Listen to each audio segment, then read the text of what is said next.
वार्तापत्रात आपलं स्वागत आहे। सोलापूर शहरातील सार्वजनिक वाहतूक व्यवस्था अधिक सक्षम आणि नागरिकाभिमुख करण्याच्या उद्देशाने महानगरपालिकेकडून 100 इलेक्ट्रिक बस सेवा सुरू करण्याची तयारी सुरू आहे। पहिल्या टप्प्यात 20 इलेक्ट्रिक बस शहरात दाखल झाल्या असून त्यांच्या मार्गांचे नियोजन अंतिम टप्प्यात आहे। डिसेंबर अखेरपर्यंत शहराच्या शेवटच्या टोकापर्यंत ही बस सेवा पोहोचवण्याचे नियोजन करण्यात आले आहे। या बस सेवेचा सर्वाधिक लाभ शाळकरी मुले, महाविद्यालयीन विद्यार्थी, महिला तसेच रोज कामानिमित्त प्रवास करणाऱ्या नागरिकांना होणार आहे। शहरातील वाहतूक सुलभ करणे, खासगी वाहनांवरील अवलंबित्व कमी करणे आणि प्रदूषणात घट करणे हा या योजनेचा मुख्य उद्देश आहे।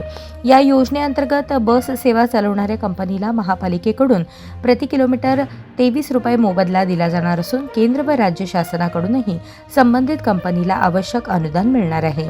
इलेक्ट्रिक बस सेवा सुरू झाल्यानंतर शहरातील प्रवाशांना सुरक्षित, आरामदायी आणि पर्यावरणपूरक प्रवासाची सुविधा उपलब्ध होणार असून सोलापूरच्या सार्वजनिक वाहतूक व्यवस्थेत हा महत्त्वाचा टप्पा ठरणार असल्याची अपेक्षा व्यक्त केली जात आहे।